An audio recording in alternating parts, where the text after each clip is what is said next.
అయితే ఈరోజు భూమి మీద చాలామంది ఒక అతిశయాన్ని కలిగి ఉంటారు. ఈరోజు మనం ఆలోచించబోయే అంశం పేరు ఏంటంటే, నీ అతిశయం దేన్ని బట్టి?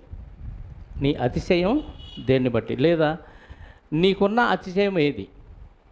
నీ అతిశయం దేన్ని బట్టి? లేక నీకున్న అతిశయం ఏది? ఏ అతిశయంతో నువ్వు ఉన్నావు? అతిశయం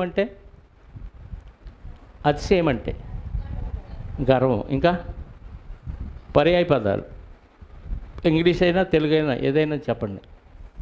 అతిశయం అంటే అర్థం ఏంటి? గర్వించటం, ఇంకా ఎవరిని లెక్క చేయకపోవటం, ఇంకా అసూయ కాదు, తను తాను హెచ్చించుకోవటం, ఇంకా బడాయి పోవటం, ఇది కొంతవరకే దానికి. ఇంకా డంబం పోవటం, ఇది కొంతవరకు పర్వాలేదు. ఇంకా గొప్పలో పోవటం, గొప్పలో పోవటం కూడా కొంతవరకే కదా. కొన్ని విషయాల్లో పోగలరు, కొన్ని విషయాల్లో పోలేరు. ఇంకా ఇంగ్లీష్లో బోస్ట్ అంటారు, BOAST. ఇంగ్లీష్లో బోస్ట్ అంటారు. మరి బోస్ట్ అయిందేమో తెలియదు, కానీ మొత్తానికి ఇంగ్లీష్లో బోస్ట్ అనే పదం కనపడింది ఇంగ్లీష్ బైబిల్లో. తెలుగులో అతిశయం అంటారు, దీన్ని ఈగో కూడా అనొచ్చు. ఈగో అంటారా? ఈగో లేని వాళ్ళు ఎవరన్నా ఉంటారా? ఈగో అంటే అహం ఎందుకు వచ్చింది? నేనే గొప్ప అంటే అహంకారం అనేది ఏదైనా ఉంటేనే వచ్చిద్దా, ఏమీ లేకపోయినా వచ్చిద్దా? అహంకారం ఇప్పుడు ఏదైనా పదవి ఉంటే దాన్ని బట్టి అహంకారం ఉంది అనుకోవచ్చు, అతిశయం ఉంది అనుకోవచ్చు. ఏమీ లేనోళ్ళకి కూడా అహం ఉంటుందా? అంటే ఏ అర్హత లేదు. ఏ అర్హత లేనప్పటికీ అతిశయపడతారా? పడవచ్చా, పడకూడదా? పడకూడదు, కానీ పడేవాళ్ళు ఉన్నారా లేదా? చెప్పండి. ఏమీ లేదు, అర్హత ఏమి లేదు. ఏ విషయంలో దేనికి సమర్థురాలు కాదు. అయినా గర్వించవచ్చా? గర్వించవచ్చు. జనం గర్వించడానికి పెద్ద కారణం అక్కర్లేదు. లోకంలో జనం దేన్ని బట్టి గర్విస్తారు అంటే, ముఖ్యంగా కులాన్ని బట్టి గర్వించే వాళ్ళు ఉన్నారు. ఉన్నత కులాల వాళ్ళు, వర్గాల వాళ్ళు ఎవరైతే ఉన్నారో, మేము పలాని కులానికి సంబంధించిన వాళ్ళని గొప్పలు చెప్పుకునే వాళ్ళు చాలామంది ఉన్నారు. వాళ్ళు కులాన్ని బట్టి అది చేస్తారు. అసలు మా కులం బ్లడ్డే వేరు అంటాడు. ఆ బ్లడ్ ఎవరికి ఎక్కించినా వాడు గ్రేట్ అంటాడు. ఇది కులగొల కదా. ఏ గొల? కులగొల. అంటే కులాన్ని బట్టి అతిశయించే వాళ్ళు ఉన్నారు. ఇంకా దేన్ని బట్టి అతిశయిస్తారు? ధనాన్ని బట్టి అతిశయిస్తారు. డబ్బు బాగా ఉంటే వాళ్ళు ఎవరిని లెక్క చేయరు. ఇంకా బలాన్ని, కండబలాన్ని బట్టి అతిశయిస్తారు. బలవంతులు చాలామంది ఉంటారు కదా. WW ఏదో ఉంది కదా ఛానల్, దాంట్లో గుద్దుకుంటూ ఉంటారు. కండలు పెంచుతాం, తినటం, కండలు పెంచడం, గుద్దుకోవటం, చచ్చిపోవటం కదా. ఒకడు అందరినీ జయించినోడు వస్తాడు, వాడిని జయించేవాడు ఇంకోటి వచ్చి ఇడుగుస్తే ఇడు చచ్చిపోతాడు కదా. కండబలాన్ని బట్టి అతిశయిస్తూ ఉంటారు. ఇంకా జ్ఞానాన్ని, తెలివిని బట్టి అతిశయిస్తూ ఉంటారు. ఎన్నైనా 4. ఇంకా అందాన్ని బట్టి అతిశయించే వాళ్ళు ఉన్నారు. పదవిని బట్టి అతిశయించే వాళ్ళు ఉన్నారు. ఇంకా చెప్పండి. పదవి బట్టి, జ్ఞానాన్ని బట్టి, అందాన్ని బట్టి, కండబలాన్ని బట్టి, కులాన్ని బట్టి, బలగాన్ని, అండబలాన్ని బట్టి అతిశయించే వాళ్ళు ఉన్నారు. ఇంకా పాతకాలంలో అయితే రాజ్యాలు దేనిలో అతిశయించేవాళ్ళు అంటే, వాళ్ళకున్న సైన్యాన్ని బట్టి, రథాలను బట్టి, గుర్రాలను బట్టి అతిశయించాడు. ఎక్కువ గుర్రాలు ఉన్నాయి, ఎక్కువ రథాలు ఉన్నాయి కాబట్టి మమ్మల్ని ఎవరు ఓడించలేరు, మేము ఎవరినైనా జయించగలమనే అతిశయం చాలామందిలో ఉండేది. ఇంకా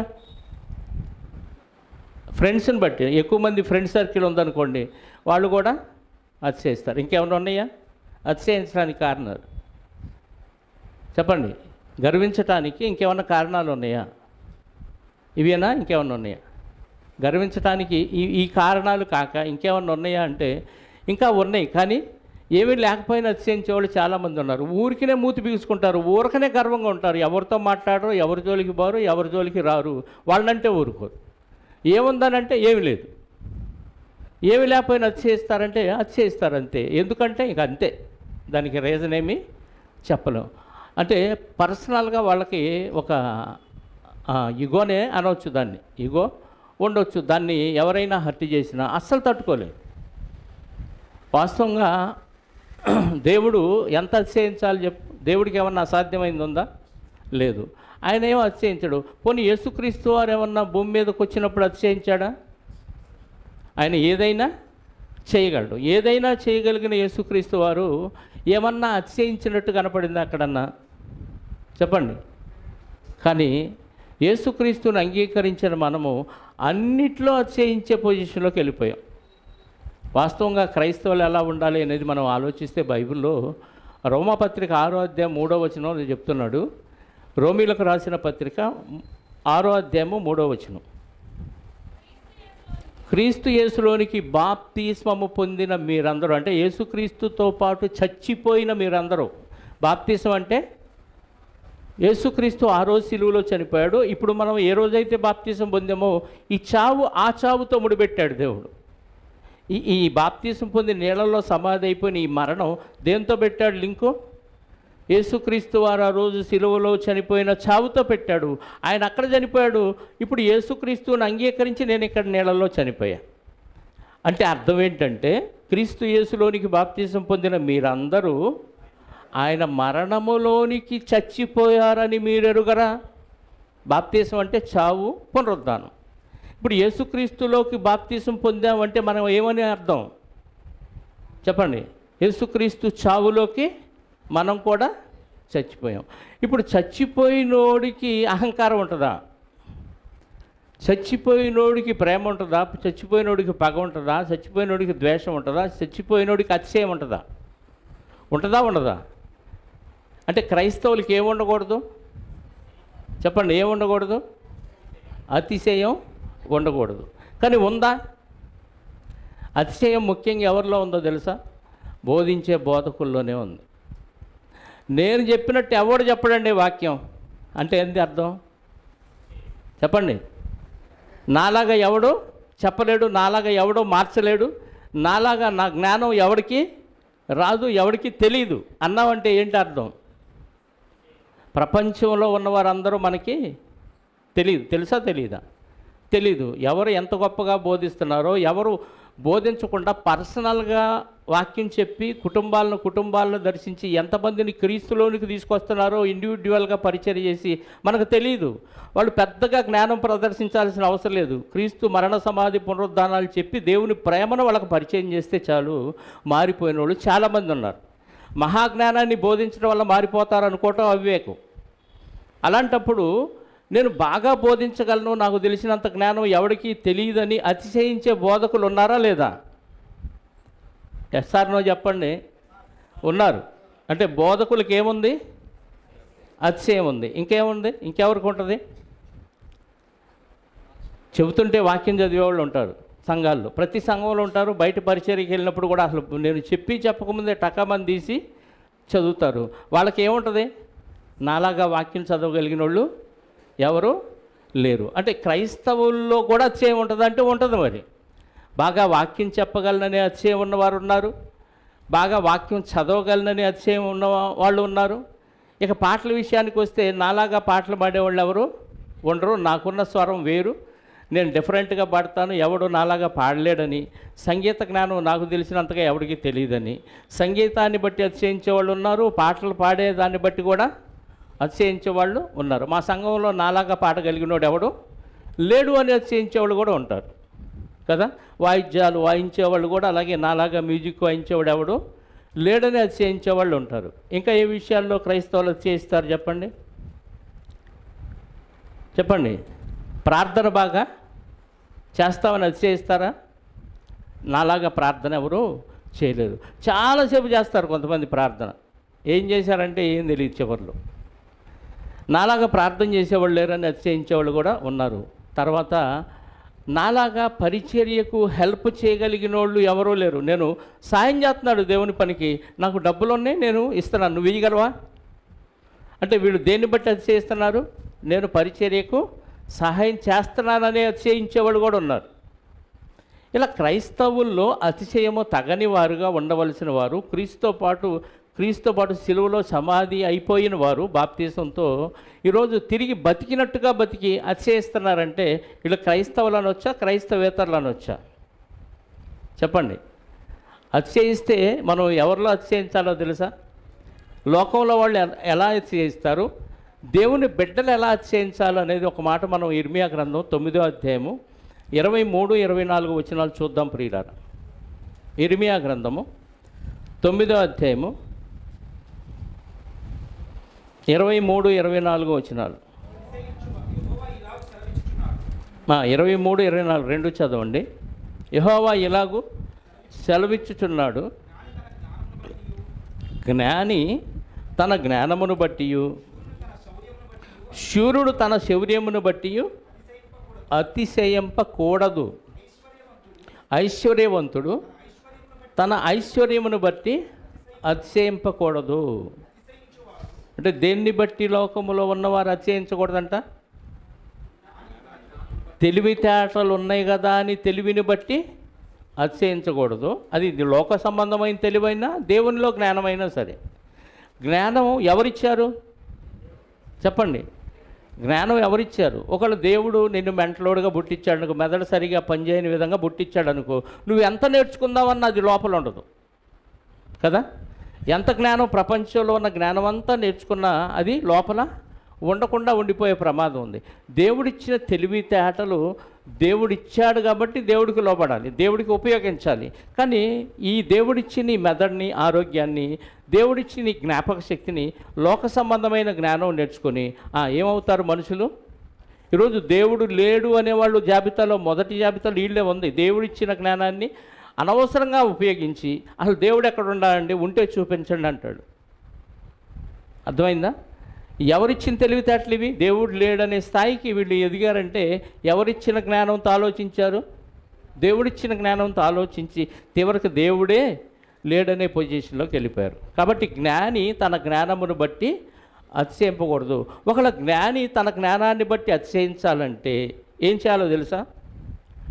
ప్రపంచంలో మేధావులైన వారందరూ వాళ్ళకున్న జ్ఞానాన్ని బట్టి అతిశయించాలంటే వాళ్ళు ఒక ఒరిజినల్ పుష్పాన్ని, ఒరిజినల్ ఫ్రూట్ని తయారు చేయాలి. ఎవరైనా చేయగలరా? ఇప్పుడు మామిడికాయలు తింటున్నాం, మామిడికాయ తయారు చేయమనండి, సేమ్ అలాగే ఉండాలి. చేయగలరా?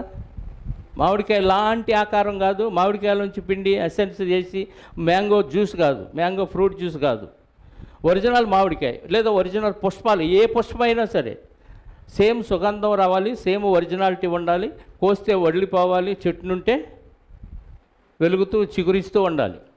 ఒక ఆకును కానీ, ఒక చెట్టును కానీ, ఒక కాండాన్ని కానీ, ఒక ఫ్రూట్ను కానీ, ఒక కాయను కానీ ప్రకృతిలో దేన్ని చేయలేని జ్ఞానం ఎలా అతిశయిస్తావు?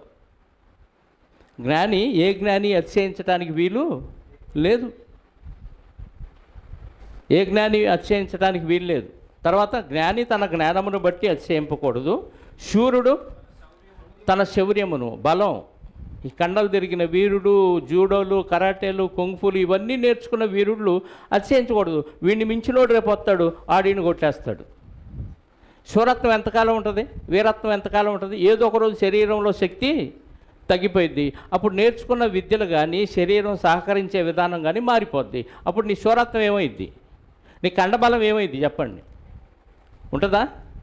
ఉండదు. ఒకప్పుడు ఎంతంత బిల్డింగుల మీద నుంచి దూకాను నేను. ఇప్పుడు మెట్లు దిగాలంటే నడుము పట్టుకొని దిగాలి, లేదా ఎవరో ఒకరు సపోర్టు కావాలి. ఏమైపోయింది? వృద్ధాప్యం రాగానే అవన్నీ ఏమైనాయి? వయసులో సంపాదించిన కండలు, ఆ వీరత్వం, ఆ కరాటేలు, బాడీ బిల్డింగ్లు మొత్తం ఏమైపోయినాయి? కరిగిపోతాయి, శక్తి తగ్గిపోద్ది. అంటే శూరత్వం శాశ్వతంగా మనతో, వీరత్వం మనతో, కండలు మనతో ఉండవు. కాబట్టి ఏ శరీరి, ఏ సూర్యుడు, వీరుడు, కండలు తిరిగిన వాడు కూడా దేవుని ఎదుట లోకంలో దేన్ని బట్టి అతిశయించకూడదు. సూర్యుడు తన శూరత్వమును బట్టి అతిశయించకూడదు. నెక్స్ట్ ఎవరున్నారు?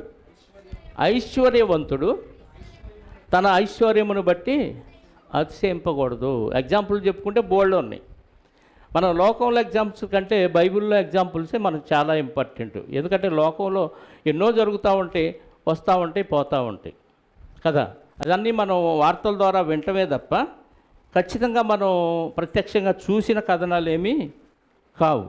కాబట్టి మన తరంలో ఉన్న కొంతమందిని మనం లెక్కేసుకుంటే ఈరోజు ధనవంతుడిగా ఉన్నవాడు రేపు రెండో క్యాడర్లోకి, మూడో క్యాడర్లోకి, నాలుగో క్యాడర్లోకి వెళ్ళిపోవచ్చు. నంబర్ 1 స్థానంలో ఉన్నవాడు. అంటే ధనం ఒక్కొక్కప్పుడు ఒకళ్ళకి హెచ్చించింది, ఒకళ్ళు తగ్గించబడే అవకాశం ఉంది. కాబట్టి ధనాన్ని బట్టి, ఐశ్వర్యాన్ని బట్టి కూడా ఎవరు అతిశయింపకూడదు. ఇంకేముంది ఆ లిస్టులో? మరి అతిశయించేవాడు దేన్ని బట్టి అతిశయించాలంట? భూమి మీద కృప చూపుచు నీతి న్యాయములు జరిగించుచున్న యెహోవాను నేనే అని గ్రహించి నన్ను పరిశీలనగా తెలుసుకొనుటను బట్టియే అతిశయింపవలను. అట్టి వాటిలో నేను ఆనందించువాడని యెహోవా సెలవిచ్చుచున్నాడు. భూమి మీద కృప చూపుచు నీతి న్యాయములు జరిగించుచున్న యెహోవాను నేనే అని పరిశీలనగా తెలుసుకొనుటను బట్టి అతిశయించాలంట. ఎంత తెలుసుకున్నాం దేవుడి గురించి మనం? చెప్పండి. భూమి మీద కృప చూపుచు నీతి న్యాయములు జరిగిస్తున్న దేవుడు ఈయనే అని నువ్వు పరిశీలనగా తెలుసుకోవటాన్ని బట్టి అతిశయించాలంట. ఇప్పుడు పరిశీలనగా ఎంతమంది తెలుసుకున్నారు చెప్పండి? దేవుడి గురించి ఎంత అర్థమైంది మనకి? చెప్పాలి. ఎంత అర్థమైంది? 10%, 20, 50, 100? చెప్పాలి. పరిశీలించి తెలుసుకోవాలంట. అలా తెలుసుకోవటాన్ని బట్టి దేవుడు సంతోషిస్తాడు. అట్టి వాని యందు నేను ఆనందించువాడినని యెహోవా సెలవిస్తున్నాడు. అంటే దేవుడు మన యందు ఆనందించాలంటే నీ అతిశయం దేన్ని బట్టి ఉండాలంటే దేవుడిని పరిశీలనగా తెలుసుకోవటాన్ని బట్టి అతిశయించాలి. ఎంత తెలుసుకున్నావు? నువ్వు తెలుసుకోవటాన్ని బట్టి నీ ఎక్కువ భక్తి నీకు పెరిగిద్ది. నువ్వు ఎంత తెలుసుకుంటే దేవుడిని అంత నీలో భక్తి పెరిగిద్ది, అంత నువ్వు లోపడతావు, అంత వాక్యానుసారమైన బ్రతుకు నీకు ఉంటుంది. అంటే టోటల్గా దేవుడిని పరిశీలనగా తెలుసుకొని వాక్యానుసారంగా బ్రతికితే దేవుడు సంతోషిస్తాడు. బ్రతకపోతే దేవుడు సంతోషించని బ్రతుకు మనకెందుకు చెప్పండి? మనం వచ్చిందే దేవుణ్ణి సంతోషపెట్టి ఆ సంతోషంతో మనల్ని పరలోక రాజ్యం చేర్చుకుంటాడనే ఉద్దేశంతోనే వచ్చాం దేవుడి దగ్గరికి. మరి దేవుణ్ణి పరిశీలనగా తెలుసుకునే విషయంలోనే వెనకడుగేస్తున్నాం కదా మనం. మన బతుకంతా సంపాదన కోసమే కేటాయించి దేవుడిని ఎప్పుడు తెలుసుకుంటాం? మనం నేర్చుకున్న గ్రంథాలు ఎన్ని, ఎంత వాక్యం మనకు తెలుసు, అందులో దేవుని మనసేంటో మనకు అర్థమైందా? అర్థమైతే ఎవరు చర్చికి ఆలస్యంగా రాదు. దేవుని సమయాన్ని దేవునికి కేటాయించకుండా మిగతా కార్యక్రమాలకు వాడం. అలా భయము, ఆ భక్తి లేక సన్నగిలిపోతున్నది రాను. వాక్యం తెలుసుకున్న కొద్దీ భయభక్తులు పెరిగి దేవునిలో అతిశయించాల్సిన భక్తులు రాను మాకు అన్నీ తెలుసులని నిర్లక్ష్య వైఖరి వహిస్తూ వెనకడుగేసే పొజిషన్లోకి వెళ్ళిపోతున్నారు. సంపాదన కోసమో, తిండి కోసమో, బట్ట కోసమో, ఫంక్షన్ల కోసమో మనం దేవుణ్ణి వదిలిపెడితే పరిశీలనగా తెలుసుకునేది ఎప్పుడు చెప్పండి? తెలుసుకోవాల్సిన విషయాలు బోల్డ్ ఉన్నాయి. అవన్నీ నేర్పిస్తున్నా కానీ ఇంకా పరిశీలనగా తెలుసుకోకపోతే ఎప్పుడు దేవుణ్ణి బట్టి అతిశయిస్తావు? లోకంలో నేను జ్ఞానిని కదా నువ్వు అనుకుంటే ప్రయోజనం లేదు. నాకు ఆస్తి ఉంది కదా, నేను దేవునికి పనికి పరిచర్యకు వాడుతున్నాను కదా, నేను పరిచర్య చేస్తున్నాను కదా అంటే కుదిరే పని కాదు. లోకంలో దేన్ని బట్టి అతిశయించిన ఈ అతిశయాలన్నీ వ్యర్థం. ఒకప్పుడు దేవుడు వాటి మొత్తాన్ని తీసి అవతల పడేస్తాడు. ఈ అతిశయం శాశ్వతంగా ఉండేది కాదు. ఇది శాశ్వతంగా నిలబడేది కాదు. శాశ్వతంగా ఉండేది దేవుడిచ్చిన జ్ఞానం. ఆ జ్ఞానంతో దేవుడిని పరిశీలనగా తెలుసుకొని ఆ తెలుసుకున్న వాక్యానుసారంగా మన జీవితాలను మలుచుకొని దేవుడితో సంబంధం కలిగి దేవుడి కార్యక్రమాలు చేస్తూ ఉంటే దేవుడు అప్పుడు మన యందు ఆనందిస్తాడంట.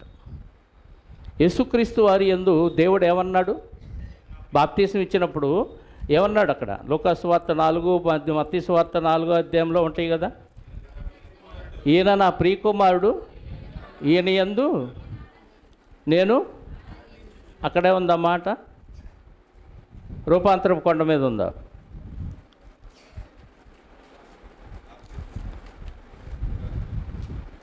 చదవండి. లూకాసు వార్త 4వ అధ్యాయంలో ఉందా? 3:21.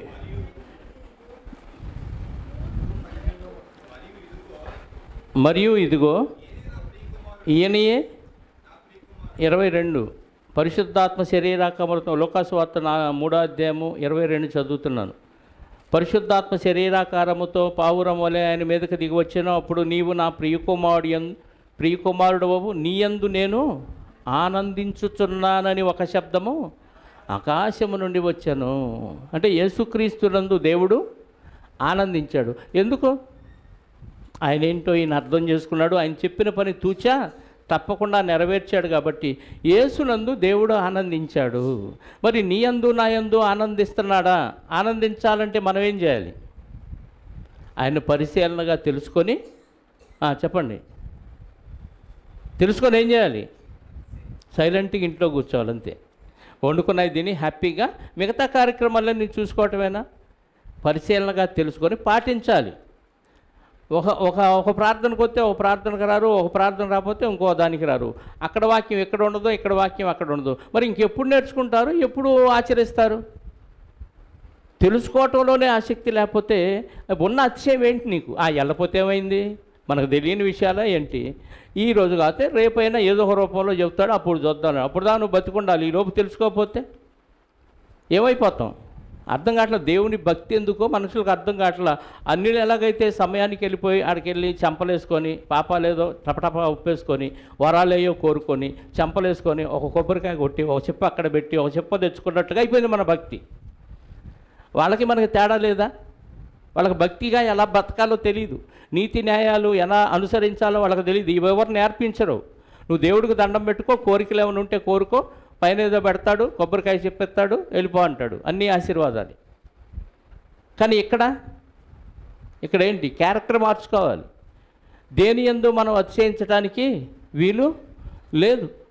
ప్రతి విషయంలో లోబడి ఉండాలి దేవునికి. నేను లేను, నేను చనిపోయాను, ఇప్పుడు జీవించేవాడు నేను కాదు, క్రీస్తే నా యందు జీవిస్తానని పౌలు గారు అంటాడు. అంటే బాప్తీసానికి ముందు ఈ పౌలు గారికి ఉన్న అతిశయాలు వేరు. బాప్తీసం పొందిన తర్వాత అతిశయం అంతా మారిపోయింది. ఏ అతిశయం ఉన్నా దేవునిలోనే అతిశయం, అంతే. దీనికి మించి అతిశయం ఇంకా ఏది పౌలు గారికి లేదు. ఎందుకంటే అన్నీ చచ్చిపోయినాయి. పాత ఉన్న రోషం, ఆ పౌరుషం మొత్తం చచ్చిపోయినాయి. ఇక బతికితే యేసుక్రీస్తు కోసమే బ్రతకాలి. శరీరంలో ఉంటే క్రీస్తు కొరకు పనిచేయాలి. శరీరాన్ని విడితే హ్యాపీగా క్రీస్తు దగ్గరికి వెళ్ళిపోవాలి. భూమి మీద ఎన్ని అవమానాలు వచ్చినా, నిందలు వచ్చినా, ఎవడెంత గొప్పగా రిచ్గా ఉన్నా, ఎవరికెంత కండబలం ఉన్నా, ఎవరికెంత పదవీ బలం ఉన్నా ఏవీ లెక్క చేయలే. వేటిని పట్టించుకోవాలి. నాకు కూడా అలాంటివి కావాలని అనిపించాలి ఆయనకి. కేవలం దేవుడు నేను నేను దేవుడిలో ఉన్నాను, దేవుని పని చేయాలి, నాకు పరలోకం ఇస్తాడు. ఇదే కాన్సెప్ట్తో పనిచేశాడు తప్ప అసలు దేని యందు ఆయన అతిశయించలా. క్రీస్తునందు తప్ప దేని యందు అతిశయించలా. ఈరోజు మనం కొన్ని అతిశయాల గురించి, కొన్ని కాదులండి, కొన్నిట్లో ఒక అతిశయం గురించి మనం నేర్చుకున్నాం. సౌందర్యాన్ని బట్టి అతిశయించిన వారు ఎవరు? చాలామంది అందగత్తెలు ఉంటారు ప్రపంచంలో. మనకి చాలామంది ఉన్నారు కదా, సినిమాల్లో కూడా మనకు తెలిసిన సినిమా యాక్టర్లు చాలామంది ఉన్నారు. సౌందర్యాన్ని బట్టి, వాళ్ళకున్న అందాన్ని బట్టి సినిమాల్లో చేరారు. దాన్ని బట్టి వాళ్ళకి చాలా మంచి పేరు ప్రఖ్యాతులు వచ్చినాయి. దాన్ని బట్టి అతిశయించి వాళ్ళ చివరి అధ్వాన్న స్థితి ఎలా అయిపోయిందో తెలుసా? తినటానికి తిండి లేక, ఉండటానికి నివాసం లేక, అనారోగ్యం వస్తే చూపించే దిక్కులేని బతుకులు బతికి చనిపోయారు. బతుకున్నప్పుడు, ఆరోగ్యంగా ఉన్నప్పుడు, అందంగా ఉన్నప్పుడు చాలామంది వాళ్ళని ప్రేమించారు, ఇష్టపడినట్టు నటించారు. నువ్వు లేకపోతే మేము లేవన్నట్టుగా బతికేశారు. కానీ వాళ్ళ వృద్ధాప్యం వచ్చినప్పుడు, వాళ్ళ అందం సౌందర్యం పాడైపోయినప్పుడు వాళ్ళ పరిస్థితి అధ్వాన్నంగా తయారైపోయింది. అప్పుడు అందాన్ని బట్టి అతిశయించారు. నా అందాన్ని బట్టి అందరూ నన్ను పిలుస్తున్నారు, షూటింగ్లకు పిలుస్తున్నారు, సినిమాల్లో అవకాశాలు ఇస్తున్నారని అతిశయపడ్డారు. ఇప్పుడు ఏమైపోయింది? అతిశయం చివరి దశలోకి వచ్చేసరికి మొత్తం కొట్టుకుపోయింది. ఏ కారణం లేకుండా అతిశయిస్తున్నాం మనం. కానీ అందాన్ని బట్టి అతిశయించిన ఇద్దరు వ్యక్తుల గురించి, ఒక పురుషుడు, ఒక స్త్రీ గురించి ఈరోజు మనం నేర్చుకుందాం. ఆ స్త్రీ ఎవరంటే వష్తి, ఆమె పేరు. ఎస్తేరు గ్రంథం 1వ అధ్యాయము, ఎస్తేరు గ్రంథం 1వ అధ్యాయము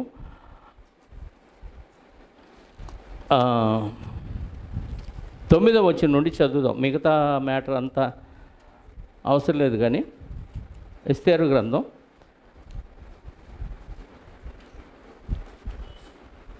9వ అధ్యాయం, మొదటి అధ్యాయము.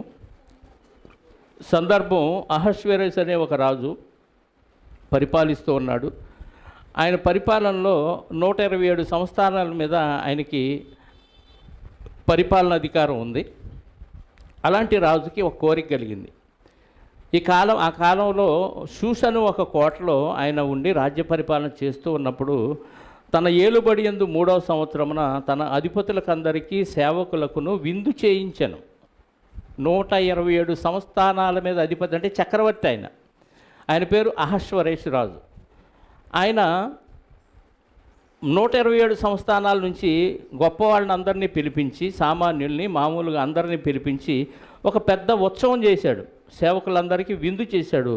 పారసీక దేశము యొక్క మాధ్య దేశము యొక్కయు పరాక్రమశాలులను, ఘనులను, సంస్థానాధిపతులను అతని సన్నిధిన ఉండగా అతడు తన మహిమగల రాజ్యము యొక్క ఐశ్వర్య ప్రభావములను, తన అత్యాతిశయమును, ఘనతలను అనేక దినములు అనగా 180 దినములు కనపరిచెను. ఎన్ని రోజులంట ఈ విందు? ఏమండి, ఏ పండగ అయినా ఎన్ని రోజులు జరిగింది? 127 సంస్థానాలు, అంతేనా? 127 సంస్థానాలు అంటే ప్రపంచవ్యాప్తంగా పరిపాలిస్తుంది. అందులో మన భారతదేశం కూడా ఉంది. కూషు దేశం మొదలుకొని హిందూ దేశం వరకు అని ఉంటుంది మనకు అక్కడ కదా. అహష్వేరోషు పరిపాలన అన్ని సంస్థానాల నుంచి అందరిని పిలిపించి 180 ఎంత 180 దినములు అంటే ఎన్ని నెలలు? 6 నెలల, అంతేనా? 6 నెలలు. 6 నెలల పాటు విందు చేశాడంట. అందులో ఏం చేశాడంటే తన రాజ్య మహిమగల తన రాజ్యం యొక్క ఐశ్వర్య ప్రభావములను, తన మహాత్యాతిశయ ఘనతలను అనేక దినములు అనగా 180 దినములు కనపరిచెను. ఆ దినములు గడిచిన తర్వాత రాజు షూషను కోటలోనున్న అల్పులనేమి, ఘనులనేమి, జనులకందరికీ రాజు కోటలోని తోట ఆవరణములో 7 దినములు విందు చేయించెను. మళ్ళీ 7 రోజులు, ఆ 180 రోజులు అయిపోయిన తర్వాత 6 నెలలు అయిపోయినాక మళ్ళీ వారం రోజులు అందరినీ పిలిచాడు. ఈసారి అల్పుల్ని, ఘనుల్ని అందరినీ పిలిచి వారం రోజులు విందు చేయించాడు. ఆ విందులో ఎవరెవరికి ఏం కావాలో, ఎలాంటి సింహాసనాలు అక్కడ వేయబడినాయో అవన్నీ చూపించాడు. అందులో ఆయన ఉద్దేశం ఏంటి? రాజ్యముల మహిమ, మహదైశ్వర్యం ఇదంతా అందరికీ చూపించాలంటే నేను ఎంత గొప్పవాడినో కనపరుచుకోవాలని, అందరికీ తెలియచేయాలనే ఉద్దేశంతో ఆయన గొప్పతనాన్ని చాటుకోవటానికి ఆ కార్యక్రమం చేపట్టాడు. అందులో ఏర్పాటు చేయబడిన సింహాసనాలు, వడ్డించేవారు ఇవన్నీ కాక తన సొంత భార్య అయిన ఆమె యొక్క సౌందర్యాన్ని చూపించాలనే ఆలోచన కలిగింది వచ్చిన వారందరికీ. ఆ ఆలోచన ఎలా కలిగిందంటే 9వ వచనం 8 నుంచి చదువుదాం. ఆ విందు పానము ఆజ్ఞానుసారముగా జరుగుటాన్ని బట్టి ఎవరూ బలవంతం చేయబడలేదు. ఎవడు కోరినట్టుగా వారికి పెట్టవలనని తన కోట పని వారికి రాజు ఆజ్ఞ ఇచ్చి ఉండెను. రాణి అయిన వస్తి కూడా రాజైన అహష్వేరోషు కోటలో స్త్రీలకు ఒక విందు, భార్య కూడా, రాణిగారు కూడా ఏం చేశారు? సపరేట్గా స్త్రీలను కేటాయించి వాళ్ళకి ఒక విందు చేసింది. ఈయన పార్టీ అయ్యింది, ఆమె పార్టీ ఆమె. ఇలా విందు చేయించినప్పుడు 7వ దినమందు రాజు ద్రాక్షారసము తాగి సంతోషముగా ఉన్నప్పుడు కూడి వచ్చిన జనములకును అధిపతులకును రాణి అయిన వస్తి యొక్క సౌందర్యమును కనపరచవలెనని రాజ కిరీటమును ధరించుకొనిన ఆమె తన సన్నిధికి కొనిన ఆమెను తన సన్నిధికి పిలుచుకొని వచ్చినట్లు రాజైన అహష్వేరోషు ఎదుట ఉపచారము చేయు మహూమాను, బిస్త, హర్బోన, బిక్త, అబక్త, జేతరు, కర్కసు అను 7 నపుంసకులకు ఆజ్ఞాపించెను. ఆమె సౌందర్యవతి. ఏందంట? రాణిగారు ఎలా ఉంటేవారు? సౌందర్యవతి. ఇప్పుడు ఏం కనపరచాలనుకున్నాడు? 127 సంస్థానంలో నుంచి వచ్చిన వారందరికీ నా భార్య ఎంత అందగత్తో ఆమెని కిరీటం ధరింపజేసి వాళ్ళ మధ్య ఏ వాక్ చేయాలి చెప్పండి? క్యాట్ వాక్ చేయాలి. సౌందర్యాన్ని కనపరచాలంటే ఫుల్గా బట్టలు వేసుకొని రావాలా, సగం బట్టలు వేసుకొని రావాలా? చెప్పండి. సౌందర్యం ఎప్పుడు కనపడిద్ది? న్యాచురాలిటీ అర్ధనగ్నంగా ఉన్నప్పుడే కనపడింది. మరి రాణి కిరీటం ధరించుకొని ఎలా రావాలి? సౌందర్యాన్ని కనపరచాలనుకుంటున్నాడు రాణిగారిది. అప్పుడు కబురు చేశాడు, నపుంసకులు 7 ఉన్నారు ఆయన దగ్గర. ఆ 7 ఆమె దగ్గరికి పంపించి రాణిగారిని అర్జెంటుగా రాజసన్నిధికి తీసుకొని రండి అని పంపిస్తే ఆ వస్తీ ఏం చేసిందంట? 12 రాణి అయిన వస్తీ నపుంసకుల చేత ఇయ్యబడిన రాజాజ్ఞ ప్రకారం వచ్చుటకు ఒప్పకపోగా రాజు మిగుల కోపగించెను. అతని కోపము రగులు కొనెను. వివిధ రాజ్య ధర్మమును ఎరిగిన వారందరి చేత రాజు ప్రతి సంగతిని పరిష్కరించుకొనువాడు గనుక అతడు కాలజ్ఞానులను చూచి రాణి అయిన వస్తీ రాజైన అహశ్వరేషు అను నేను నపుంసకుల చేత ఇచ్చిన ఆజ్ఞ ప్రకారము చేయకపోయినందున ఆమెకు విధిని బట్టి చేయవలసినదేమని వారిని అడిగాను. ఆయన కబురు చేశాడు, ఏం రాలేదు. వెంటనే రాజుగారికి కోపం వచ్చింది. కోపం రగులుకుందంట. రగులుకొని వెంటనే ఆయన నిర్ణయం తీసుకోవాలి. అది ఒక గొప్ప విషయం. ఆయన సంస్థానంలో ఉండే మేధావులైన వారిని, భవిష్యత్తు జ్ఞానాన్ని చెప్పగలిగిన వారు కూడా కొంతమంది ఉన్నారంట. వాళ్ళందరినీ పిలిచి, ఇదిగో నేను కబురు చేశాను, రాణి నా మాట వినలేదు. ఒక పక్క భర్తగా భర్త మాట వినాలి, 2 రాజుగా రాజాజ్ఞను ఆమె వినాలి. ఈ 2 విషయాల్లో వస్తీ ఏం చేసింది? రాలేదు. వస్తీ ఏం చేసింది? రాలేదు. కాబట్టి ఈమె రాకపోవటాన్ని బట్టి ఇంతమందిలో నేను ఇచ్చిన ఆజ్ఞను ఆమె నెరవేర్చలేదు కాబట్టి ఈమెకి ఏం చేస్తే బాగుంటుందని పెద్ద మీటింగ్ పెట్టాడు. వెంటనే ఆ మీటింగ్లో వాళ్ళు ఏం చెప్పారయ్యా అని అడిగితే 15వ వచనం, అతని సన్నిధిని ఉండి రాజు సముఖమును చూసు రాజ్యమందు ప్రథమ పీఠముల మీద కూర్చుండు పారసీకుల యొక్కయు మాదీయుల యొక్కయు 7 ప్రధానులు ఎవరనగా, మళ్ళీ ఇందులో 7 ప్రధానుల పేర్లు చెప్పారు. ఎర్షేనా, షతారు, అత్మాత, తర్షీషు, మెరెసు, మర్సేనా, మెమూకాను అనువారు. మెమూకాను రాజు ఎదుటను ప్రధానుల ఎదుటను ఇలాగూ ప్రత్యుత్తరం ఇచ్చాను, రాణి అయిన వస్తీ రాజు ఎడల మాత్రము కాదు, రాణి అయిన వస్తీ రాజు ఎడల మాత్రము కాదు, రాజైన అహశ్వరేషు యొక్క సకల సంస్థానములలో నుండి అధిపతులందరి ఎడల జనులందరి ఎడలను నేరస్తురాలయ్యను. ఆమె నేరం ఎంత పెద్దదంట? 127 సంస్థానంలో ఉన్న అధిపతులందరికీ ఎదుట నేరస్తురాలైంది. ప్లస్ ఇంతమంది ప్రజల ఎదుట కూడా ఆమె ఎలా నేరస్తురాలైందంటే, ఇప్పుడు చక్రవర్తివి నీవు, నీ కింద 127 సంస్థానంలో 127 రాజులు ఉన్నారు. అంటే 127 దేశాలను పరిపాలిస్తున్న చక్రవర్తి భార్య చక్రవర్తి మాట వినలేదంటే, ఒక భర్త మాట భార్య వినలేదంటే మిగతా సంస్థానంలో ఉండే భార్యలు ఏమవుతారు? నువ్వు నా మాట వినలేదని ఏదన్నా రాజు ఆయన భార్యని అడిగాడు అనుకో, అప్పుడు ఆమె చెప్పే సమాధానం ఎలా ఉంటుంది? నీ చక్రవర్తి మాటే ఆయన భార్య వినలేదు. నువ్వేంది ఆఫ్టర్ ఆల్ సామంతరాజు, చక్రవర్తి కింద రాజువి, నీ మాట నేను వినేదేంటి? ముందు ఆయన భార్యని ఆయన సరి చేసుకోమను.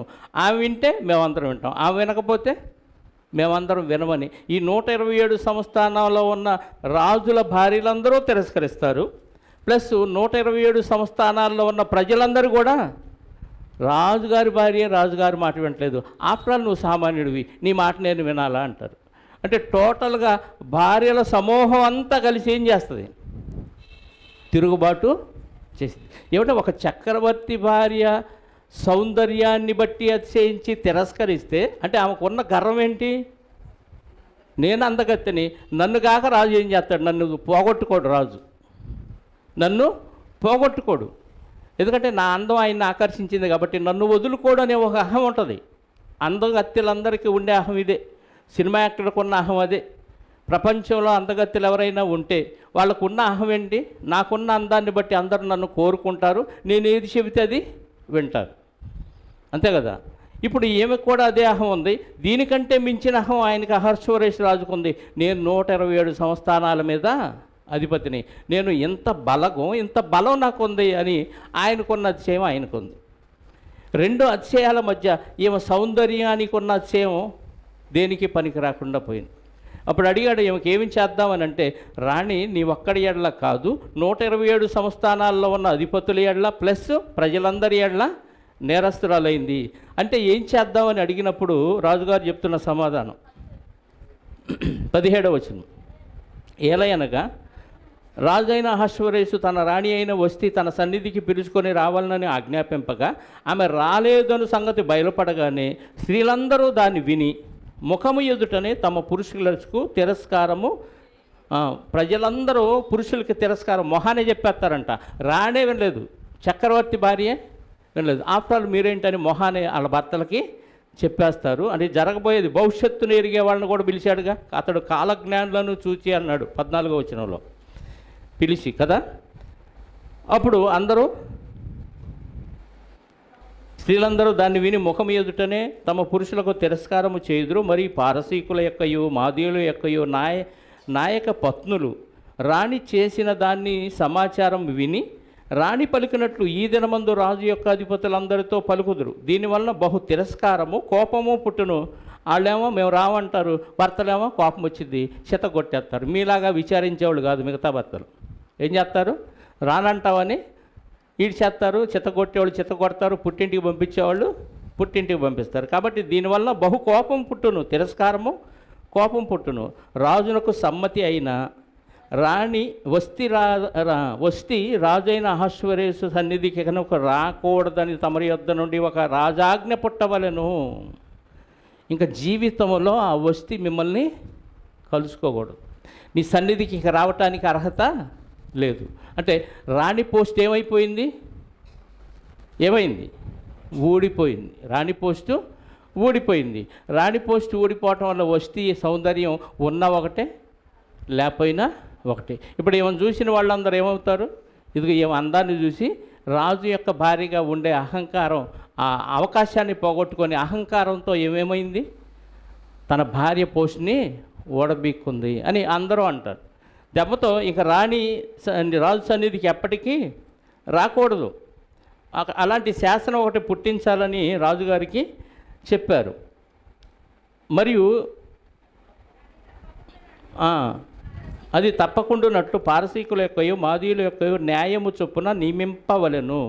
మరియు వస్తీ కంటే యోగ్యురాలిని రాణిని గాను తాము చేయవలెను. మరియు రాజు చేయు నిర్ణయము విస్తారమైన తమ రాజ్యమందంతటా ప్రకటించిన ఎడ్ల గనురాలు కానీ అల్పులు కానీ స్త్రీలందరూ తమ పురుషులను సన్మానించుదురని చెప్పెను. ఈ సంగతి రాజునకు అధిపతులకు అనుకూలముగా ఉండెను గనుక అతడు మెముకాను మాట ప్రకారము చేశాను. ప్రతి పురుషుడు తన ఇంటిలో అధికారిగా ఉండవలననియు ప్రతి పురుషుడు తన స్వభాషను అనుసరించి తన ఇంటి వారితో మాట్లాడవలనని ఆజ్ఞ ఇచ్చి ప్రతి సంస్థానమునకు దాని వ్రాత ప్రకారముగాను ప్రతి జనమునకు దాని భాష ప్రకారముగాను రాజు తన సకలమైన సంస్థానమునకు దాని గూర్చి తాకీదు. వస్తీ కంటే యోగ్యురాలని సెలెక్ట్ చేయాలి ఒకటి. రెండోది, ప్రతి సంస్థానంలో ప్రతి రాజ్యంలో ఉన్న ప్రతి ఇంట్లో పురుషుడు అధికారిగా ఉండాలి, స్త్రీ పురుషుడికి లోబడాలి. ఇది మాదీయుల యొక్కయో పారసీకుల యొక్కయో క్రమం పద్ధతి. ఈ పద్ధతిని ఇప్పుడు రాణి ఏం చేసింది? వస్తీ ధిక్కరించింది. కాబట్టి మాదీయుల పారసీకుల పద్ధతిని ఆమె ధిక్కరించింది కాబట్టి ఆమె పోస్ట్ ఏమైంది? ఊడిపోయింది. అంటే సౌందర్యాన్ని బట్టి వస్తీ యొక్క పోస్టు అతిశయించింది, పోస్ట్ ఊడిపోయింది. ఇలాంటి చరిత్రలో మనకు సమాజంలో చాలా కనపడుతున్నాయి కదా. అందాన్ని బట్టి గర్వించి అతిశయం పోయి చాలామంది ప్రమాదాల్లో చిక్కుకున్నవారు, ఆత్మహత్యలు చేసుకున్నవారు చాలామంది ఉన్నారు. పొద్దున నిన్న చూశాను వాట్సాప్లో, ఒక ఆమె ఎవరో తెల్లగా ఉంది, నల్లటి బురక వేసుకుంది, పురుగు మందు దాగి చచ్చిపోయింది పొలాల్లో ఒక చోట, ఈ ప్రాంతంలోనే, రాజధాని ప్రాంతంలోనే. ఎందుకు చనిపోయిందో వివరాలు ఏమీ తెలియదు. తెనాలి న్యూస్లో వచ్చింది నాకు అది పోస్టు.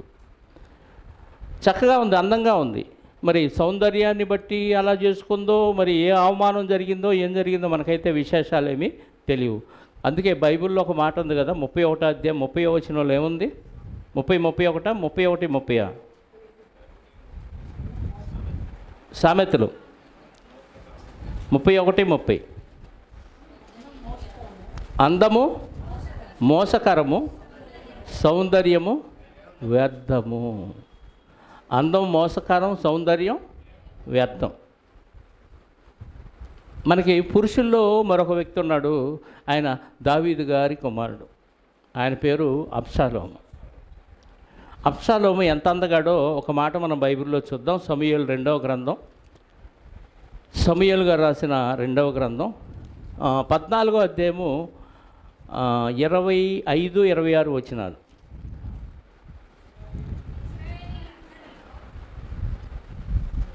ఇశ్రాయేలీలందరిలో అబ్షాలోమంత సౌందర్యము గలవాడు ఒక్కడును లేడు. అరికాలు మొదలుకొని తల వరకు ఏ లోపము అతని యందు లేకపోయెను. తన తల వెంట్రుకలు భారముగా ఉన్నందున ఏటేటా అతడు వాటిని కత్తిరించుచూ వచ్చెను. కత్తిరించినప్పుడల్లా వాటి ఎత్తు రాజు తూకమును బట్టి 200 తులములు.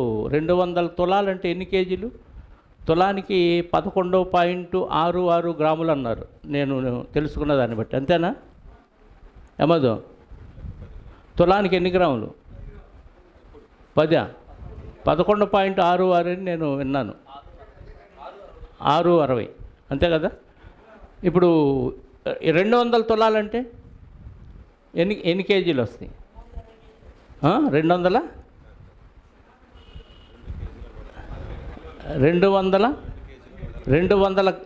తులాలు. ఒక తులానికి 11 లేదా 12 వేసుకోండి, సుమారు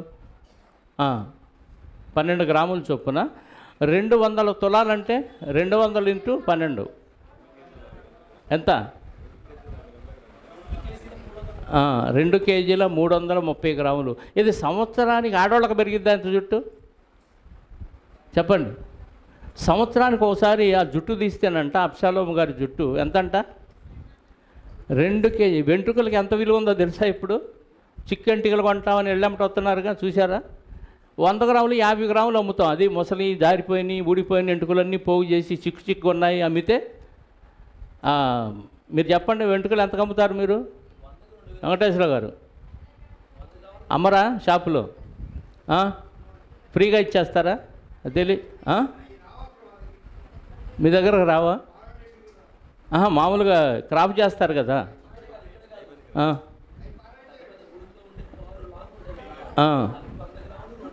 ఇవి కూడా కొంటున్నారు ఎల్లమ్మట వచ్చి. లాంగేరే లేదండి, గుంటూరులో అమ్ముతున్నారు, నేను చూశాను. షాపుల్లో, మంగళ షాపుల్లో అమ్ముతున్నారు. వాళ్ళు ఎంతో డబ్బులు ఇచ్చి తీసుకెళ్తున్నారు. స్టార్టింగ్లో అయితే నాకు తెలిసి ఆ షేవింగ్ క్రీములు, ఆ పేస్టులు, బ్రష్లు ఇచ్చి కొనుక్కెళ్ళేవాళ్ళు. ఒకప్పుడు ఊరకనే ఇచ్చేవాళ్ళు. ఇప్పుడు వెంట్రుకల్లో నుంచి ఏదో ఆయిల్ తీస్తున్నారని వెంట్రుకలకు చాలా డిమాండ్ ఉంది. ఆ రోజుల్లో తీశారో లేదో మనకు తెలియదు, కానీ మొత్తానికి విగ్గులన్నా తయారు చేసి ఉండేవాళ్ళు ఆ రోజుల్లో. ఇప్పుడు అబ్షాలోము గారి వెంట్రుకలు 2 కిలోల ఎంత? 332 గ్రాములు వచ్చింది. సంవత్సరానికి ఒకసారి అంటే ఆడవాళ్ళకు కూడా ఇన్ని వెంట్రుకలు మనం. ఇంకా సౌందర్యంలో ఎంత అంట? అరికాలు మొదలుకొని నడినెత్తి వరకు ఎక్కడ ఎలాంటి వంక లేదు. ఎంతమందిలో సౌందర్యవంతుడైనా? ఇశ్రాయేలీలందరిలో సౌందర్యవంతుడు. ఇప్పుడు ఇశ్రాయేల్ కనాను దేశంలో ప్రవేశించేటప్పుడు జనాభా లెక్క జరిగింది. మోషే గారు 26వ అధ్యాయం సంఖ్యాకాండంలో తీయొద్దులండి. సుమారుగా 6,01,300 చిల్లర ఉంది జనాభా లెక్క. అంటే సుమారుగా 6 లక్షల మంది యవ్వనస్తులలో ఈయన సౌందర్యవంతుడు. మరి వృద్ధులు, స్త్రీలు, పిల్లలు అందరినీ తీసుకొని అందరిలో సౌందర్యవంతుడు ఎవరంటే ఎవరికి ఓటేస్తారు? అబ్షాలోము కోటేస్తాడు. అంతమందిలో అందగాడంట. అరికాల నుంచి నడినెత్తి వరకు ఎక్కడ ఏ లోపము లేనివాడు. ఇంత సౌందర్యవంతుడు దావీదు గారి కడుపును పుట్టాడు.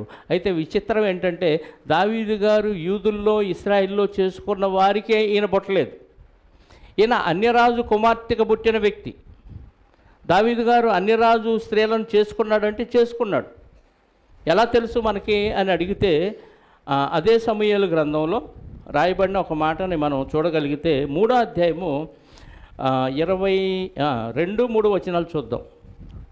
సమూయేలు 2వ గ్రంథం 3వ అధ్యాయము 22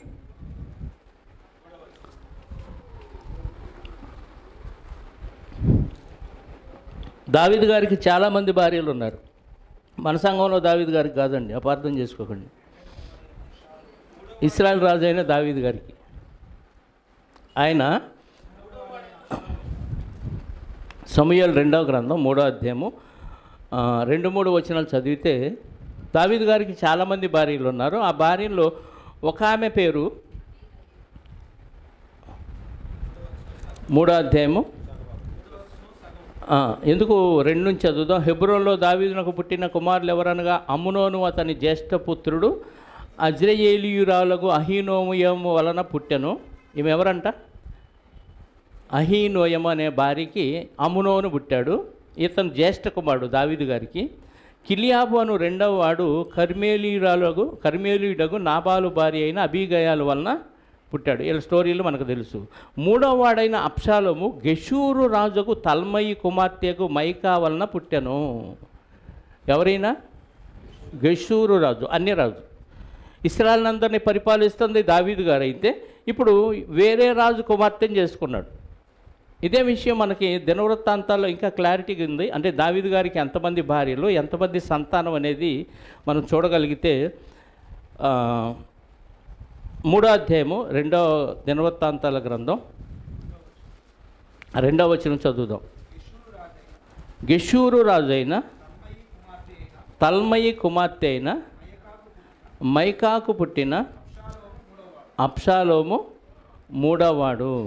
దానికి ముందు దావీదు గారికి ఎంతమంది భార్యలో ఉంది చూడండి, ఉందా? 2వ వచనంలో దినవృత్తాంతాల 2వ గ్రంథం ఇదేనా?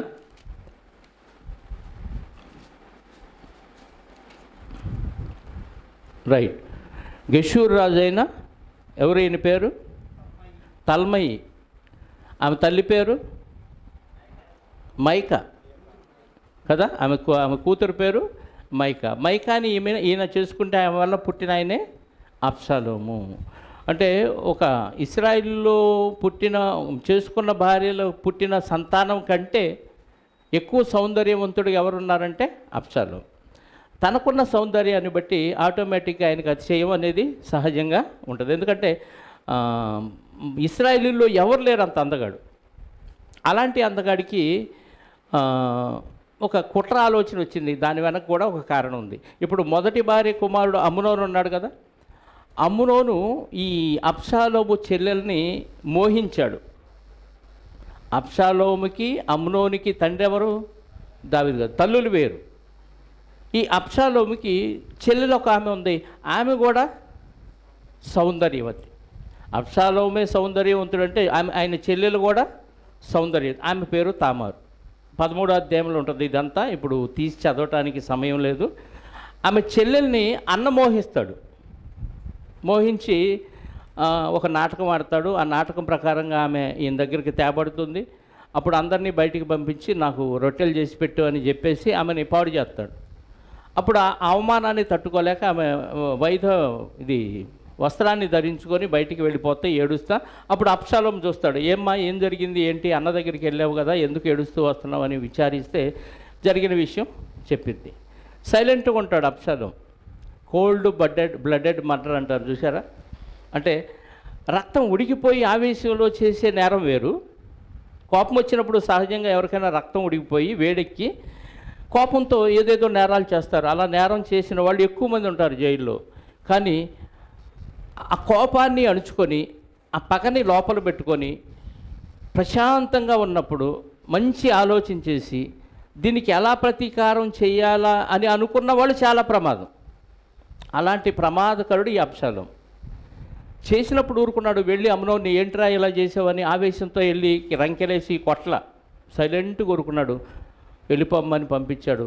ఈ ఆలోచన లోపల పెట్టుకొని తండ్రి దగ్గరికి వెళ్ళి నేను ఒక మొక్కుకున్నాను, నాకు మొక్కు తీర్చుకోవాలి, నేను ఫంక్షన్ చేస్తున్నాను, గొర్రెబొచ్చు కత్తిరిస్తున్నాను, కాబట్టి మీరు వచ్చి ఆ ఫంక్షన్లో రండి అని దావీదు గారిని పిలిచినప్పుడు దావీదు గారు రాడు. నేను వస్తే నువ్వు తట్టుకోలేవు, నాకు మంది బారబలం ఎక్కువ, ఇంతమందికి నువ్వు ఆతిథ్యం ఇవ్వలేవు కాబట్టి వద్దులే అంటే సరే సహోదరులన్నా పంపించని దావీదు గారికి పుట్టిన ఆ కుమారులందరినీ ఆ ఫంక్షన్కి రమ్మంటాడు. రమ్మని అందులో ప్లాన్ చేస్తాడు. ఈ చెల్లెల్ని చెరిపాడనే ఒక ఆలోచన లోపల పెట్టుకొని అబ్షాలోము, ఇదిగో అబ్షాలోము నేను చెప్తున్నాను, నేను ఆజ్ఞిస్తాను కాబట్టి మీరు నేను చెప్పినట్టు చేయండి అని తన కింద ఉన్న పని వారికి ఆజ్ఞిస్తాడు. ఈ అమ్నోను కూడా వస్తాడు వాళ్ళతో పాటు. అమ్నోను వచ్చినప్పుడు వాడికి బాగా మద్యం దాయించి ఆ మత్తులో ఉండగా లేపేసేయండి, ఏమన్నంటే నేను చూసుకుంటా అని చెప్పేసి తన చుట్టూ ఉన్న పరివారానికి ఆ మాట చెప్పగానే వస్తారు, అందరూ హ్యాపీగా తాగుతారు, తింటారు. అమ్నోనికి మాత్రం బాగా తాపించి ఆయన్ని చంపేస్తారు. చంపేసిన వెంటనే ఈయన ఇశ్రాయేల్ దేశంలో ఉండకుండా తాతయ్య దగ్గరికి పారిపోతాడు. ఎవరు తాతయ్య చెప్పండి? తాతయ్య ఎవరు? గెషూర్ రాజు కదా. 32వ అధ్యాయము, దానికంటే ముందు 13వ అధ్యాయం, సమూయేలు 2వ గ్రంథం 13వ అధ్యాయము 37వ వచనం చూద్దాం ప్రియులారా. ఈ హత్య జరిగింది. 13వ అధ్యాయం అంతా చదివితే, 14వ అధ్యాయం అంతా చదివితే మనకి ఈ విషయం మొత్తం 13వ అధ్యాయములంతలో ఈ విషయం మనకు అర్థమైంది. 13వ అధ్యాయం 37వ వచనం ఒకటి చదువుదాం. 37. అబ్షాలోము పారిపోయి అమీహీతు కుమారుడైన ఎక్కడ తల్మయి అని గెషూరు రాజునొద్దకు చేరెను. దావీదు అనుదినము తన కుమారుని కొరకు అంగలార్చుచుండెను. దావీదు గారు ఏం చేశారంట? కుమారుడి కొరకు బాధపడతా ఉన్నాడు. ఆ మర్డర్ చేశాడు, ఇక్కడుంటే తండ్రి ఊరుకోడు, చంపేస్తాడనే భయం వేసి ఎక్కడికి పారిపోయాడు? వేరే దేశం కదా, తాతయ్య ఉంటుంది, అమ్మమ్మ వాళ్ళ ఊరు అనమాట. ఎక్కడ? గెషూర్ అనే ప్రాంతం. ఆ ప్రాంతానికి పారిపోయాడు. అక్కడికి వెళ్ళాడు కదా అని దావీదు గారు ఊరుకున్నాడు. కొంతకాలానికి దావీదు గారు ఎటు అమ్నోను చనిపోయాడు, ఒక కుమారుడు చనిపోయాడు. ఉన్న కుమారుడేమో పారిపోయాడు. కుమారులు అంటే దావీదు గారికి అంత ప్రేమ, పోయినోడిని ఎటు తీసుకురాలేము అని అబ్షాలోము మీద ప్రేమ కురిపించడం ప్రారంభించాడు. ఈ విషయం దావీదు గారి దగ్గర ఉన్న ప్రవక్త అయిన ఎవరైనా యోవాబు గారికి అర్థమైపోయింది. ఆయన వచ్చి ఒక స్త్రీని తీసుకొచ్చి కపటంగా ఒక నాటకం వేయించి మొత్తానికి అబ్షాలోముని గెషూర్ నుంచి తీసుకొచ్చే ఏర్పాటు చేయిస్తాడు. ఈయన వెళ్ళి తీసుకొస్తాడు. తీసుకొచ్చినప్పుడు దావీదు గారు అంటాడు, నా దగ్గరికి ఇప్పుడే వద్దులే, తన ఇంటికి బొమ్మని పంపిస్తాడు. ఇది అయిపోయి 2 years అయిపోద్ది. 3 ఏళ్ళు తాతయ్య గారింట్లో ఉంటాడు గెషూర్ రాజు దగ్గర అబ్షాలోము. అయిపోయిన తర్వాత ఈ ప్రవక్త ఆయన తీసుకొస్తాడు. తీసుకొచ్చినా కూడా సైన్యాధిపతి యోవాబు గారు ఆయన తీసుకొస్తాడు. అంటే చాలా దగ్గర సంబంధం ఉంది. ఈయన మాట దావీదు గారు కాదండు. అధికారంగా దావీదు గారికి కూడా గట్టి సలహాలు ఇవ్వగలిగిన సామర్థ్యం భక్తుడిగా ఈయనకుంది. మొత్తానికి స్త్రీని తీసుకొచ్చి నాటకం ఆడిస్తే ఆయన తీసుకొస్తారు. దావీదు గారు వద్దంటాడు. వెంటనే ఇంటికి వెళ్ళిపోయి రెస్ట్ తీసుకుంటాడు. 2 ఏళ్ళు చూసిన దావీదు గారి సన్నిధికి యోవాబు గారు తీసుకురాకపోయేలకే ఈ అబ్షాలోముకి కోపం వచ్చింది. అసలే కుట్రదారుడు కదా, చల్లగా ఆలోచించి, రక్తం మరిగించుకోకుండా కూల్గా ఆలోచించి ఘనకార్యాలు చేయగలిగిన సామర్థ్యం ఉన్నవాడు, కేవలం తన సౌందర్యాన్ని బట్టి.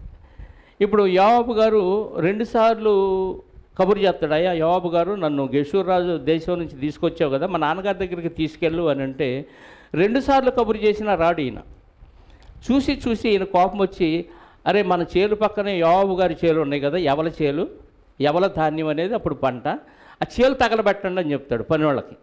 అన్ని పనివాళ్ళ చేతే చేయిస్తాడు. ఈ పనివాళ్ళు వెళ్ళి యోవాబు గారి చేలు తగలబెడతారు.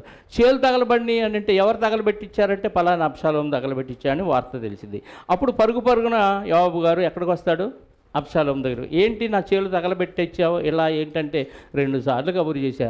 నేను తాతయ్యోళ్ళ ఊర్లో ఉన్నప్పుడు హ్యాపీగా ఉండేవాడు కదా, ఎందుకు ఇక్కడికి పిలిపించావు?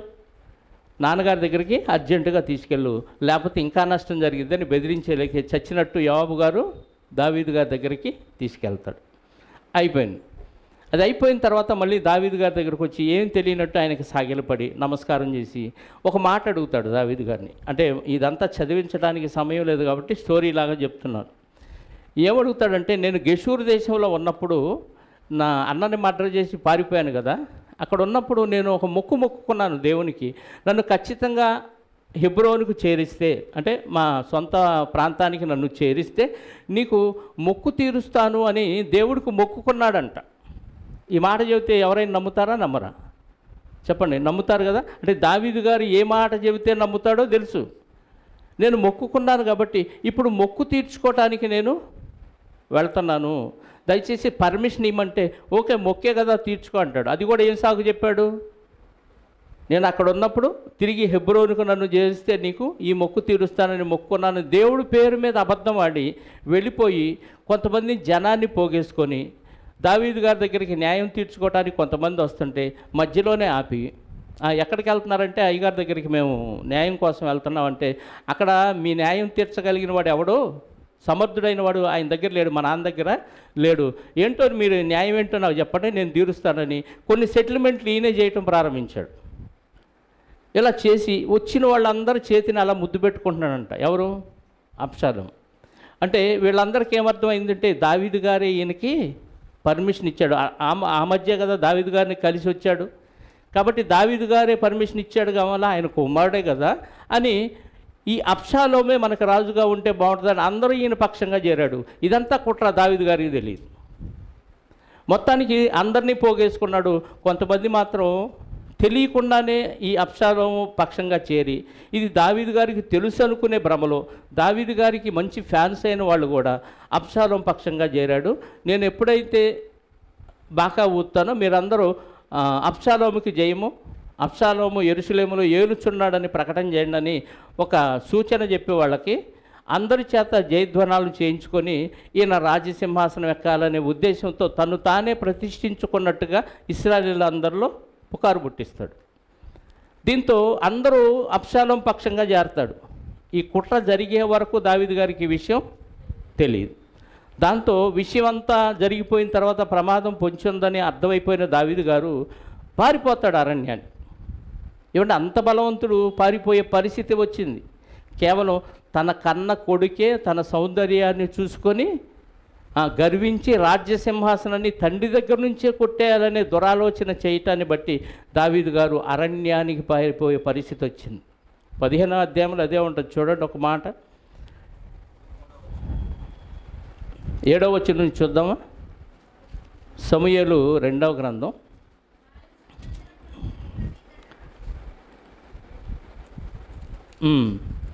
7 నుంచి చదువుదామమ్మా.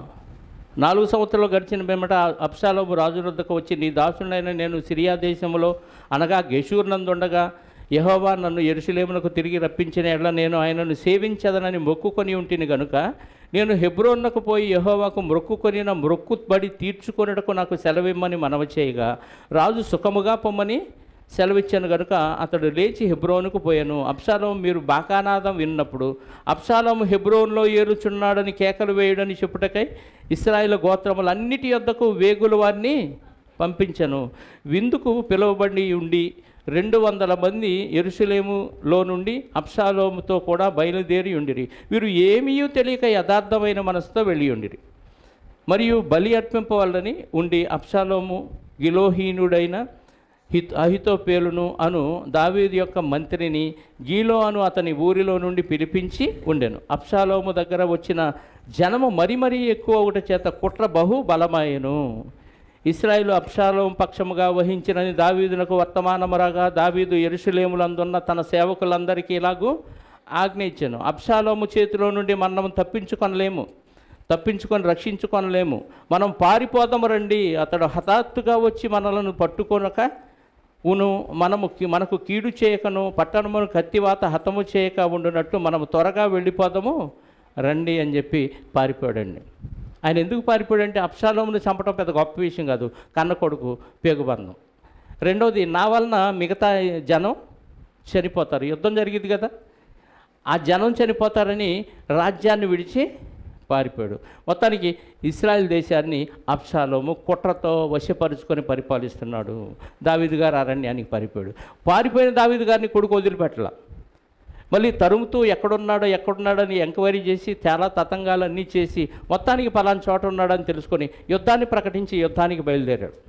అయితే కన్నపేగున్న దావీదు గారు, అయ్యా అబ్షాలోముని కత్తా వదిలేయండి, మిగతా వాళ్ళని చంపేయండి పర్లేదు, నా కొడుకు కాబట్టి అబ్షాలోము విషయంలో కొంచెం కనికరించండి అని యుద్ధ వీరులకు కొంతమందికి యోవాబు గారితో సహా ఆజ్ఞాపించాడు. ఆ ఆజ్ఞను బట్టి ఎవరు అబ్షాలోముకి హాని చేయలే. కానీ దేవుడు చూస్తూ ఊరుకోలే. అలా యుద్ధానికి గాడిద మీద వస్తూ ఉన్న సమయంలో అబ్షాలోము తల ఒక చెట్టు కొమ్మలకి ఇరుక్కుపోయింది, గాడిదేమో కింద నుంచి అలా వెళ్ళిపోయింది. గాడిద వెళ్ళిపోయింది. అసలే జుట్టు పెద్దది కదా, మరి జుట్టు ఎన్ని ఉంగరాలు తిరిగిందో ఎంత ఎత్తు లేచిందో గాలికి తెలియదు, కానీ మొత్తానికి చెట్టులు కిందగా ఉండటం వల్ల దానికి ఇరుక్కుపోయి ఆకాశానికి భూమికి మధ్య వేలాడుతూ ఉన్నాడు. విడిపించుకోలేకపోయాడు. విస్తారంగా జుట్టు ఉంటుంది కాబట్టి విడిపించుకోలేకపోయాడు. ఇప్పుడు ఒక వ్యక్తి చూశాడు కానీ చంపకుండా వదిలేశాడు. ఆ విషయం యోవాబు గారికి చెప్తే, అరే బాబు ఎందుకు వదిలేసేవరా అనవసరంగా, పద అని చెప్పి యోవాబు గారు వెళ్ళిపోయి గురి చూసి గుండెకి గురిపెట్టి అబ్షాలోముని చంపేస్తాడు. సౌందర్యాన్ని చూసి అతిశయించిన అబ్షాలోము దుస్థితి ఏమైపోయింది? చివరికి అర్ధాంతరంగా వయసులోనే చనిపోయే పరిస్థితి వచ్చింది. ఒక వస్తీ పరిస్థితి ఏమొచ్చింది చెప్పండి, ఏమైంది? తన అందాన్ని బట్టి తన స్థానాన్ని, రాణి పదవిని కోల్పోయింది. ఒక వచనాన్ని చూద్దాం. కీర్తన గ్రంథం 10వ అధ్యాయము 30వ వచనం. కీర్తన గ్రంథం 10వ అధ్యాయం 30వ వచనం ముగిస్తాను.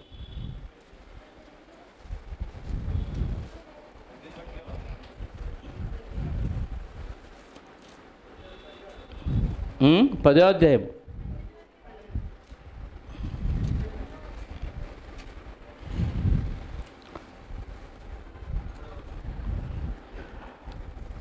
మూడవ వచనం, 10వ అధ్యాయము కీర్తన గ్రంథం 3వ వచనం నేను చదువుతున్నాను. దుష్టులు తమ మనోభిలాషను బట్టి అతిశయపడుదురు.